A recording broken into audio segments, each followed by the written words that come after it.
La vraie vie, c'est oser entreprendre. B2B avec Groupe Mutuel. B2B, en partenariat avec la GFI. Retrouvez chaque semaine une personnalité romande, monde de l'économie, portrait, entrepreneur et innovation. Rencontre avec les femmes et les hommes qui font la Suisse romande. B2B.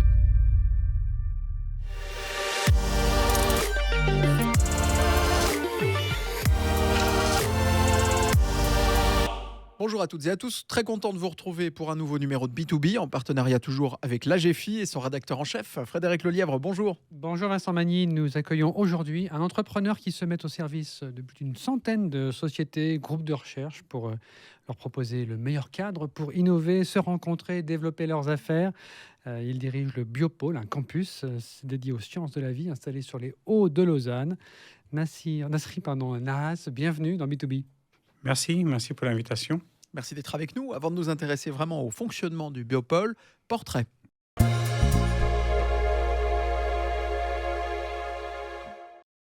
Nasrinas, vous avez plus de 25 ans d'expérience dans les sciences de la vie, principalement dans la recherche appliquée, le développement commercial, la gestion d'entreprise. Vous avez fait vos études de biologie à l'université américaine de Beyrouth, puis un master en génie biologique à l'université de Compiègne. Vous arrivez en Suisse en 2001 pour prendre la direction de Genebio, une entreprise bioinformatique basée à Genève, qui aujourd'hui a fermé ses portes. Vous l'avez dirigée pendant 12 ans. Quelle a été votre première impression de cet univers de la recherche dans le domaine de la santé et de l'entrepreneuriat à votre arrivée en Suisse ? Un grand dynamisme et une grande opposition avec mon pays d'adoption qui est la France, parce que moi j'ai fait une petite partie de ma carrière en France avant d'arriver à Genève. Et puis ce qui m'a fait quitter la bibliothèque française dans le temps, c'était cette dichotomie très très forte entre recherche publique et industrie. Ce que je trouve toujours par ailleurs stupide et qui vraiment me dérangeait beaucoup dans l'attitude des sociétés. Dichotomie dans quel sens ? Dans le sens que ce sont deux mondes qui ne se parlent pas. C'est la recherche académique. Là, on est dans l'industrie, etc. Les choses sont en train de changer. Mes amis français me disent, je suis très loin de l'industrie française aujourd'hui. Mais quand je suis venu en Suisse, et ceci a été vraiment vu dans toutes mes expériences en Suisse. J'en ai eu 3 et côtoyé bien plus. Mais ça m'a vraiment énormément surpris, évidemment dans le sens positif du terme. Les deux mondes, bien que peuvent toujours encore plus parler, mais sont beaucoup plus proches qu'on le pense. Il y a une porosité très intéressante entre les deux.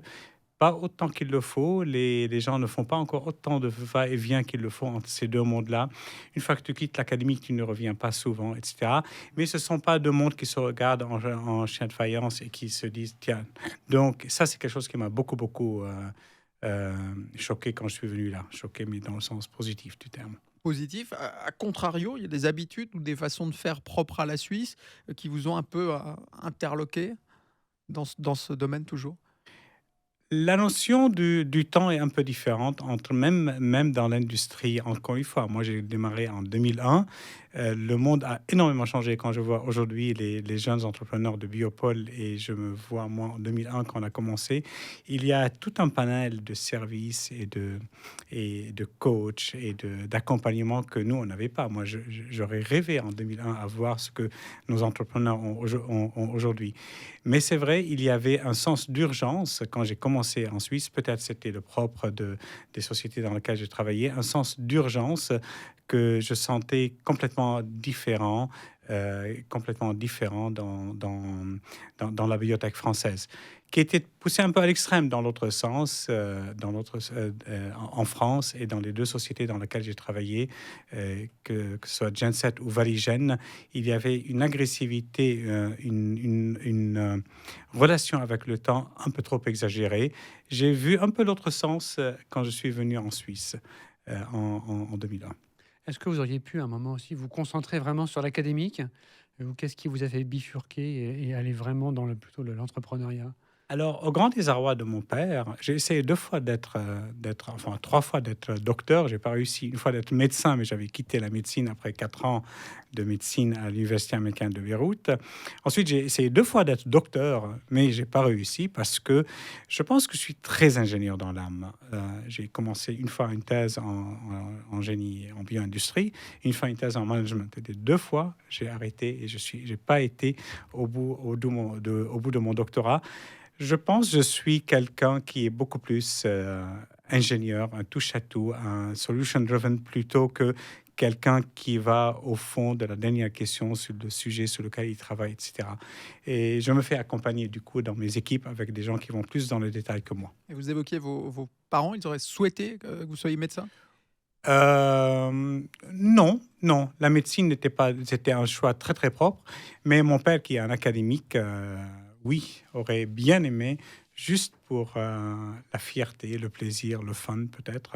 Dans quel que domaine, je lui? sois- Lui, il était mathématicien, il l'est toujours, hein, mais mathématicien et dans l'éducation. Il a fait son premier diplôme en mathématiques en France, et puis il a eu sur le très tard, d'ailleurs, peut-être c'est pas trop tard pour moi, parce qu'il a eu son doctorat en éducation, il avait plus de 50 ans. Qui sait donc? Je Vous êtes sais vraiment par la suite professionnalisé dans le management, avec notamment une formation à l'université de Lausanne en 2013. Un an après, vous reprenez les rênes de la société Spinomix, qui était établie à l'EPFL, spécialisée là dans le développement des technologies de diagnostic. Pour vous, quelles sont vraiment les spécificités du management de la santé? Alors, premièrement, juste pour la précision, ma première professionnalisation dans le management, c'était à Genève. Mon MBA est de l'Université de Genève. À l'Université de Lausanne, j'ai fait un diplôme en Health Management, un CAS en Health Management, juste pour donner à Genève ce qu'il y a à Genève. Donc, alors, c'est une question très intéressante et je trouve que parfois on lui donne plus d'intérêt qu'un l'est. Parce que on trouve souvent chez nos entrepreneurs une certaine arrogance parce qu'ils sont dans le domaine de la santé, en disant bah oui, mais dans notre industrie c'est différent, etc. C'est pas faux, mais c'est pas complètement vrai. Une grosse partie des problématiques de l'innovation, des problématiques de gestion sont communes à toutes les entreprises. Il ne faut pas trop en faire parce que nous, on est dans la santé, etc. Comme si aucune lessons learned d'ailleurs ne peut s'appliquer chez nous. Ce que malheureusement est une tendance parfois chez nos jeunes entrepreneurs. Donc, je relative un tout petit peu vos propos. Ceci étant dit, c'est vrai. Il y a deux points qui sont assez différenciants. Premièrement, le temps pour le marché. C'est-à-dire aujourd'hui, même en medtech, qui est un circuit un peu plus court que la biotech, je dis un peu plus court, aujourd'hui, entre même pas l'idée, entre le proof of concept et un médicament que vous et moi, ou un diagnostic, un outil médical que vous et moi on utilise, il y a tout du moins 10 ans qui passent. Dans d'autres industries, 10 ans, c'est la naissance et la mort d'une industrie ou même de la société. Donc, le temps long est quelque chose de très spécifique à notre industrie.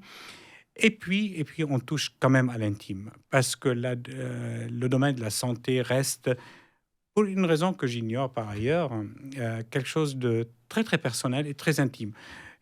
Aujourd'hui, les nouvelles technologies montrent qu'on est incroyablement schizophrène. Aujourd'hui, on est prêt à mettre sur Facebook tout ce qu'on veut. On ne met aucun filtre, d'ailleurs. Sur nos cartes bancaires aussi, on met nos cartes bancaires, on voit un HTTPS, on dit c'est OK, on fait ce qu'on veut.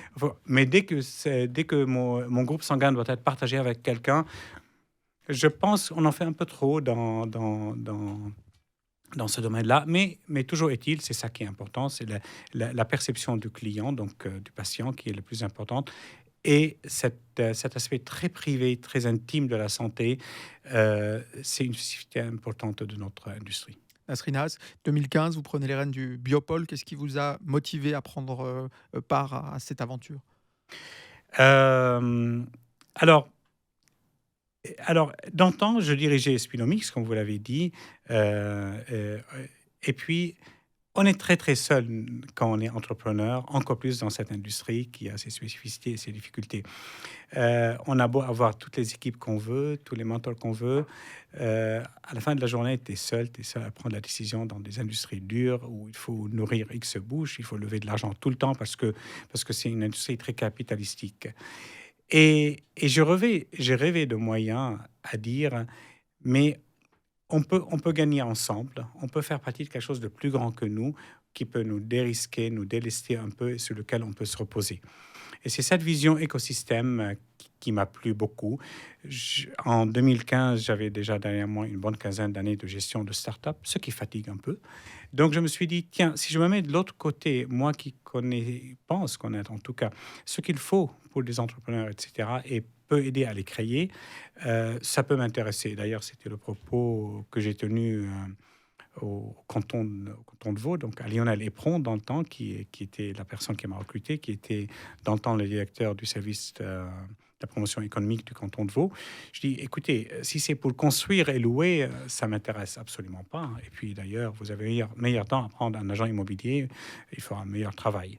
Par contre, si c'est pour construire un écosystème qui va au-delà de la pierre et des immeubles et qui est plus englobant et qui offre des services et qui offre des infrastructures, mais surtout un lieu d'être et quelque chose qui est plus grand que chacune des entités de ces entités, là, ça m'intéresse. Je pense avoir quelques pains, comme on dit dans notre industrie, que je sais comment guérir.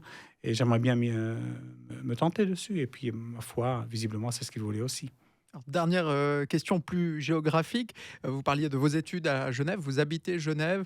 Habiter à Lausanne et Palinges, ça ne vous intéresse pas? Il y a cet ancrage à Genève? Alors, j'habite même pas Genève. C'est encore pire que ce que vous pensez, parce que j'habite la France encore. Parce que quand je suis venu, moi, je suis venu avant les bilatérales. Donc, je suis venu.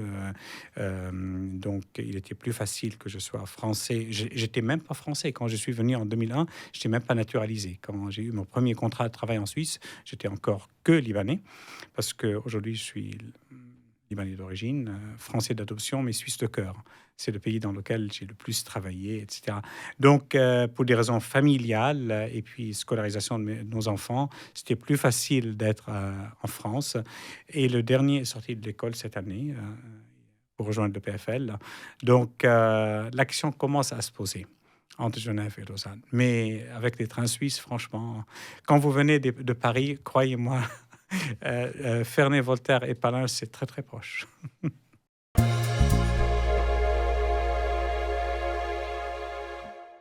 Nasrine Haas, dans cette deuxième partie de B2B, nous allons d'abord expliquer le modèle d'affaires du Biopôle et puis évoquer sa riche actualité en ce moment. Alors, je rappelle que le Biopôle, c'est une société à but non lucratif qui a été créée en 2004. Elle gère un campus dédié aux sciences de la vie. Vous avez commencé à l'évoquer tout à l'heure. C'est installé sur les Hauts de Lausanne à Épalinges.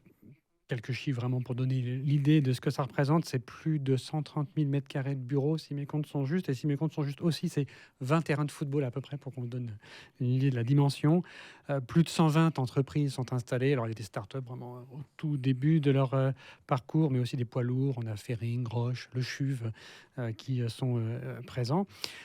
Commençons par vous. Vous avez commencé à l'évoquer tout à l'heure dans la première partie, mais votre rôle, quel est-il? Vous avez dit que ce n'est pas un rôle de promoteur immobilier. Pourtant, l'immobilier, ça compte au Biopôle. Comment est-ce que vous définiriez vraiment votre travail? Alors, l'immobilier, ça compte parce que, voilà, à la fin de la journée, les gens doivent venir s'installer quelque part. Mais depuis 2015, depuis que mon équipe et moi on a commencé au Biopôle, si vous allez sur notre site web, vous ne trouvez nulle part une mention de mètres carrés disponible ou de prix ou quoi que ce soit. Parce que j'aime toujours dire qu'on n'a pas de mètres carrés à vendre. On ne vend pas des mètres carrés. C'est une agence immobilière. Nous ne sommes pas une agence immobilière. On ne vend pas des mètres carrés. On vend un écosystème. Et on a fait le modèle d'affaires qui va avec. Donc aujourd'hui, donc vous l'avez justement dit, nous sommes une SA, donc Côté gouvernance, on est une SA de ce qu'il y a de plus classique, avec un conseil d'administration, une assemblée générale. Voilà. Une SA qui appartient au domaine dont l'actionnariat est complètement public. Canton de Vaud, ville de Lausanne, ville des Palinges. Exactement. 97,5% le canton de Vaud et le reste est divisé à part égale entre Épalinges et Lausanne. Et à but non lucratif. Donc, on n'est pas là pour enrichir les investisseurs, mais pour promouvoir les sciences de la vie en Suisse et dans le canton de Vaud. Donc, aujourd'hui, les terres du Biopôle, sur lesquelles il y a 634 000 m² de construction, appartiennent tous à Biopôle SA en propre. Mais aujourd'hui, Biopôle ne construit pas. Notre modèle d'affaires est de donner ce qu'on appelle, dans le jargon légal de la construction, des DDP, des droits distants et permanents. Donc, disons, c'est une location à très longue période d'une parcelle de terrain, en l'occurrence, c'est 80, 90 ans, de parcelles de terrain qu'on loue à des investisseurs immobiliers qui viennent prendre le risque immobilier et construire leurs immeubles. Épiques, comme Retraite Populaire, comme Edmond Rothschild. Donc, c'est des... On y reviendra il y a des annonces récentes au mois d'octobre dans ce domaine, mais est-ce qu'on peut dire le chiffre d'affaires du Biopôle, ça représente quel poids économique? Alors, le chiffre d'affaires de Biopôle, donc, entre les rentes que Biopôle engrange par ce modèle et les locations que nous, on a pour des activités propres qu'on a comme nos incubateurs, on a un chiffre d'affaires qui est suffisamment solide pour nous permettre d'offrir tous les services qu'on offre à nos sociétés et d'être, comme on le veut, à l'équilibre financier. On est ni on thésaurise de l'argent, ni on est déficitaire, et on arrive à être autosuffisant. Nous ne recevons pas de subventions du canton. On est vraiment une SA saine, autosuffisante d'un point de vue... Le chiffre d'affaires, on peut avoir une idée de son ordre de grandeur? C'est dans les millions, single digit. Pourquoi être si discret c'est une société publique? C'est une société privée, à actionnaire public. Actionnaire public, absolument. Donc... Juste des millions. Vous pourriez nous citer 2 ou 3 transformations marquantes depuis votre arrivée en octobre 2015. Biopôle existe depuis début des années 2000, 2004, je crois. La première transformation vraiment la plus marquante, c'est le positionnement. C'est ce positionnement qui va au-delà de l'immobilier. Donc, on n'est pas intéressé seulement à avoir des grosses sociétés, des grosses headquarters qui sont là pendant 15-20 ans et on est sûr ils payent et c'est tout. C'était le cas au départ? C'est ce qui était le cas au départ dans la promotion de Biopôle. Mais au contraire, on est intéressé par construire un écosystème dont le cœur battant ne peut être que les startups et l'innovation. Un headquarter de vente ou de marketing n'est pas le cœur battant d'un écosystème. Ce qui fait vraiment le cœur battant d'un écosystème, c'est l'innovation. Et ça, c'est un positionnement nouveau qui était le nôtre. Et puis, vraiment, à travers toutes les choses qu'on fait au Biopôle, mon équipe et moi, c'est vraiment cet aspect d'écosystème et de travail entre nous. Aujourd'hui, pour la 3e année consécutive, quand on questionne nos directeurs, il n'y a plus que 2 directeurs sur 3 de sociétés du Biopôle qui nous disent qu'ils travaillent avec quelqu'un d'autre du Biopôle. Que ce soit un académique, le CHUV, le NIL, le CIP. Voilà. Ça montre que le fait d'appartenir à quelque chose de plus grand que nous et la proximité. La proximité est quelque chose de très important. Parfois, prendre le train et descendre à l'EPFL, ce qui est dérisoire, peut être très, très long. Donc, cette proximité est importante et c'est ça qu'on a essayé de cultiver. Qui sont vos concurrents? Est-ce que le campus biotech à Genève l'est? Est-ce que le futur hub de Swiss Medical Network à Genève, vous y collaborez d'ailleurs, font office de concurrents pour vous? Alors, vous avez très bien répondu à la question, vu que déjà on collabore avec Genolier, donc ça ne peut pas être un concurrent et un collaborateur en même temps. Parce que la réponse est... Elle ne peut pas aller aux 2 endroits, elle devra choisir un des 2. Alors, c'est exactement ça. Alors, si la définition de concurrence, c'est, voilà, la société est là ou là, oui, c'est des concurrents. Mais ce n'est pas ma vision des choses du tout. Parce que, savez-vous, on doit être cohérent. On vend un écosystème, donc on doit être cohérent. Nous-mêmes, savoir que nous, si on est bon, c'est parce qu'on appartient nous-mêmes à un écosystème plus grand. C'est parce qu'il y a l'EPFL, c'est parce qu'il y a la Health Valley. Et dans cette Health Valley, elle est riche de Genolier, elle est riche du campus biotech, etc. Donc, on ne peut pas dire que le Biopôle est brillant en soi, mais tout le reste, c'est n'importe quoi. Il y a un politicien qui dit que tout le monde va bien. Pas du tout. Non, j'arrive parfaitement. Et il nous est arrivé même des sociétés de neuro qui sont venues chez nous, qui veulent collaborer avec le vice, etc., qu'on a dit, votre vraiment écosystème le plus pertinent est d'être au campus biotech parce que c'est là où ça se passe. Donc, moi, ma concurrence n'est pas la Suisse. Et ça, on était très clair parce que c'est très intéressant votre commentaire, mais Monsieur Lebas, qui n'est plus aujourd'hui notre ministre de tutelle, mais aurait pu en témoigner, on a été toujours très clair avec lui. Je lui dis, nous, on ne va pas pouvoir vivre sur le canton de Vaud ou même sur la région. 134 000 m², c'est la plus grosse concentration de sciences de la vie en Europe. Donc, elle ne peut pas vivre sur l'UNI, le PFL, l'Université de Genève.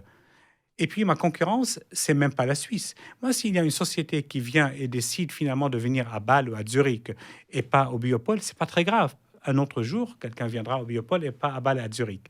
Notre concurrence, c'est l'Allemagne. Notre concurrence, c'est la France. C'est Boston, qui est réputé aussi pour les sciences de la vie. Alors, oui et non, parce que tu ne choisis pas être à Genève ou à Boston. D'accord. Tu peux choisir, je vais être à Genève ou à Paris, ou à Genève ou à Copenhague. Mais quand tu vas à Boston, c'est parce que tu as un rêve américain ou une mission américaine, etc. Donc, ce n'est même pas les États-Unis. Au contraire, les États-Unis, c'est là où on travaille, là où on s'inspire aussi pour amener des sociétés. Mais voilà, ma concurrence, c'est ça, et c'est clairement ni le PFL ni le campus biotech. Un mot de l'actualité récente, vous avez évoqué le partenariat avec des entités extérieures comme Edmond Rothschild qui a annoncé en octobre financer 3 nouveaux bâtiments, ce sera 23 000 m². À quoi vont-ils servir ? Comme tous les autres, d'ailleurs, je précise, les 134 000, aujourd'hui, juste aussi pour les auditeurs, le 134 000 m², c'est la taille totale possible du biopôle. Aujourd'hui, il y a 55 000 m² qui sont construits et en construction d'ici 2025, il y a 50 autres 000 m². Donc, d'ici 2025, on sera à 100 sur les 134 000 m² permis sur le site. Alors, aujourd'hui, ils vont servir exactement comme les 50 autres 1000 m² à des bureaux et des labos en sciences de la vie. Vous avez parlé de bureaux, mais je précise, c'est surtout des laboratoires. Parce qu'encore une fois, si vous voulez des bureaux simples, vous pouvez être n'importe où. La valeur ajoutée de Biopôle, c'est d'avoir ces infrastructures, d'avoir de la recherche, d'avoir de la recherche académique à côté avec l'Université de Lausanne et la faculté de biologie et de médecine qui est sur site, d'avoir le CHUV avec la recherche clinique. Donc, c'est pour ça qu'on attire toujours plus de sociétés qui ont une activité laboratoire qu'un headquarter qui a besoin que des bureaux. Et ces 23 000 m² de Edmond Rothschild vont servir exactement à ça, à construire de nouveaux labos et des bureaux, parce qu'on a beaucoup de demandes. Et donc, Edmond Rothschild, on peut le dire, loue pour une longue durée, vous l'avez... Exactement. L'espace Il y a une parcelle de terrain qu'ils louent pour une longue durée, comme je vous ai dit, entre 80 et 90 ans selon les contrats. Je ne les ai pas tous en tête. Contre laquelle ils nous payent une rente annuelle, qui est notre revenu. Ça, c'est notre revenu principal. Et c'est eux qui prennent le risque locatif de construire et de louer. Mais ils sont en partenariat avec nous. Parce qu'aujourd'hui, c'est nous qui trouvons 99% des membres. Parce que les gens qui viennent ici, premièrement, Edmond Rothschild, Retraite Populaire, EPIC, qui sont nos gros investisseurs sur le site, n'ont pas le carnet d'adresses pour ces sociétés-là. Et puis, nous, on sait leur parler parce que ces sociétés-là ne sont pas intéressés par le prix au mètre carré. S'ils payent 300 ou 310 francs leur mètre carré, ça change absolument rien parce que leurs coûts de recherche et développement sont tellement plus importants que c'est pas important pour eux. Donc, du coup, eux, ce qu'ils sont intéressés à parler, c'est accès aux plateformes de l'université ou du CHUV. Ils sont intéressés à parler networking, entrepreneuriat, collaboration avec le PFL. Et ça, c'est ce que nous, on amène de l'avant plutôt que les mètres carrés. Nasrinas, un mot sur le rayonnement de notre pays. La Suisse excelle du point de vue de l'innovation, mais quand cette innovation est prête à avoir un impact sur le monde, elle est abandonnée. Je cite Brian Assemi, associé directeur de la firme d'investissement dans les technologies de la santé Salus Partner. Est-ce que vous partagez cet avis et si oui, comment est-ce que vous l'expliquez ? Alors, abandonner, je ne sais pas, le mot est très très fort. Oui, souvent nos grandes innovations ensuite sont achetées par des investisseurs ou des fonds étrangers et quittent le pays. Alors, je ne sais pas à quoi c'est dû. Est-ce que c'est dû au fait qu'on n'a pas, dans les 8 millions d'habitants, de la masse critique? Ou est-ce que c'est dû au fait qu'il y a une certaine culture du succès et du grand et de l'agressivité commerçante que nous n'avons pas? Je pense que nous pêchons un peu là-dessus, mais je ne le prends pas non plus moi-même comme un échec ou un non-succès pour la Suisse, parce que souvent, quand les investisseurs viennent, les sociétés ne partent pas complètement avec, et ils viennent à cause ou grâce à cette image suisse d'excellence qu'il continue à véhiculer après. C'est une technologie suisse, c'est made in Switzerland, etc. Donc, ce n'est pas un grand échec, mais oui, on n'a pas aujourd'hui un Google suisse, si c'est ça la question. Un peu réduite à avoir des choses petites. Non, ça ne devrait pas. C'est là où je dis que peut-être il y a du vrai là-dedans. Ça ne devrait pas être une fatalité. Mais je ne fais pas partie des gens qui se flagellent à cause de ça et qui disent « Ah, nous, on ne sait pas faire, on est mauvais ». Non, ce n'est pas une fatalité en même temps. On aurait pu et on peut changer de mindset. On a quelques jolies licornes, comme vous le savez, dans notre domaine. Il y a MindMaze, il y a ADC Thérapeutique qui est au Biopôle, il y a Sophia Genetic. Donc, on a des jolies sociétés, mais c'est vrai que les Google et les Facebook de ce monde ne sont pas suisses. C'est vrai qu'ADC Thérapeutique, c'est parti se coter aux États-Unis. Mais vous évoquez tout à l'heure les grands investisseurs institutionnels qui viennent prendre du bâti sur le Biopôle. Mais est-ce que vous aimeriez que davantage de caisses de pension, par exemple, viennent investir dans ces sociétés qui sont au Biopôle pour les aider à grandir? Alors, ça, c'est une question qui va... Alors, des caisses de pension, on a absolument, effectivement, dans l'investissement immobilier au Biopôle, et il y a beaucoup d'appétit. J'aurais bien aimé que nos caisses de pension aient un peu plus d'appétit pour nos sociétés. Je suis 100% d'accord avec vous. Là-dessus, on pêche. Et je pense qu'il y a une culture du risque, il y a une culture de diversification, d'entrepreneuriat, que nos caisses de pension, qui finalement, c'est notre argent. Et donc, du coup, c'est un cercle vertueux qui se fermerait.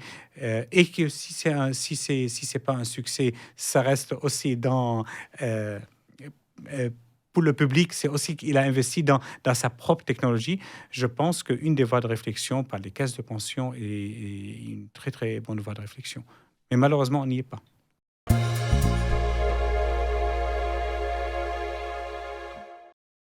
Nasrinas, pour terminer cette émission, c'est un petit peu inspiré du monde de l'échelle de la douleur, du monde de la santé, avec une note de 0 à 10. 0 étant le moins bien et 10 étant le meilleur. Le meilleur, exactement. Faire Genève-Lausanne avec les CFF, on s'en plaint beaucoup, mais vous, c'est 0 ou 10 ou entre les deux? C'est 8. Ah oui. Encore une fois, peut-être je suis biaisé par le fait que je viens de Paris. Alors, il faut que les Genevois vont de temps en temps à Paris.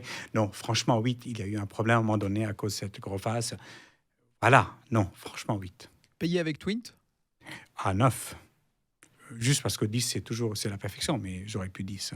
La fin de l'accord cadre, ou des discussions pour négocier un accord cadre entre Bruxelles et Berne? Je ne mettrai que 5. Je ne mettrai pas en dessous de 5 parce que j'ai beaucoup confiance dans le pragmatisme suisse. Et c'est dommage. Coupe du Monde au Qatar? Alors, vu que je ne suis pas sportif, je peux donner une note parce qu'il faut quand même séparer les choses. Je mettrai 5 et je ne mettrai pas moins que 5 pour une raison très simple que moi je trouve effectivement cette Coupe du Monde pose beaucoup de problèmes, mais je trouve que nous en Occident, et je m'inclus dedans, parce que c'est pas parce que je suis libanais d'origine que je me sens pas autant, j'ai vécu en Occident beaucoup plus que j'ai vécu au Liban maintenant. On peut être un peu aussi hypocrite. Donc maintenant, on pointe le Qatar pour plein de bonnes raisons, mais quand ça nous arrange aussi, on fait des alliances, on achète et on vend. Donc, du gaz au Qatar. Voilà. Donc je mets 5 juste pour être intellectuellement honnête. Encore le sport, mais tout autre domaine. Roger Federer qui raccroche sa raquette. En beauté. Donc, 2 pour le fait qu'il raccroche, parce qu'on a toujours envie de le voir jouer, mais 9 pour Roger Federer.